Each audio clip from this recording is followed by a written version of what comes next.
অবশেষে জনপ্রিয় অভিনেত্রী মেহজাবিন চৌধুরী এবং নির্মাতা আদনান আল রাজীবের দীর্ঘ ১৩ বছরের প্রেমের সম্পর্ক পরিণতি পেল বিয়ের মাধ্যমে। সোমবার ঢাকার অধরে একটি রিসোর্টে তাদের বিয়ের আনুষ্ঠানিকতা সম্পূর্ণ হয়। কিন্তু প্রশ্ন হচ্ছে, কিভাবে টিকে থাকলো তাদের এত বছরের সম্পর্ক?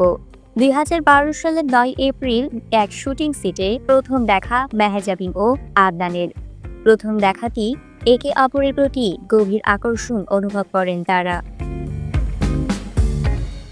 মেহজাবিনের ভাষায় ১৫ মিনিটের কথোপকথনে আমি বুঝতে পেরেছিলাম এই মানুষটি আমার জীবনের সঙ্গী। দীর্ঘ এই পথ চলায় তাদের সম্পর্ক নানা চড়াই উতরাই পেরিয়ে আজ এই পরিণতির দিকে এগিয়েছে। তাদের সম্পর্কের মূল ভিত্তি ছিল পারস্পরিক শ্রদ্ধা, বিশ্বাস ও ভালোবাসা।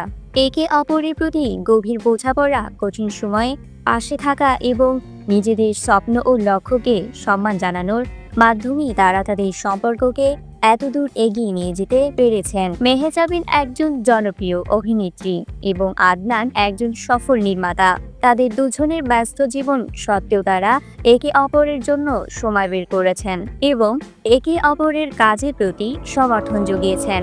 তাদের এই দীর্ঘ সম্পর্কের পেছনে রয়েছে পারস্পরিক আস্থা ও বিশ্বাস।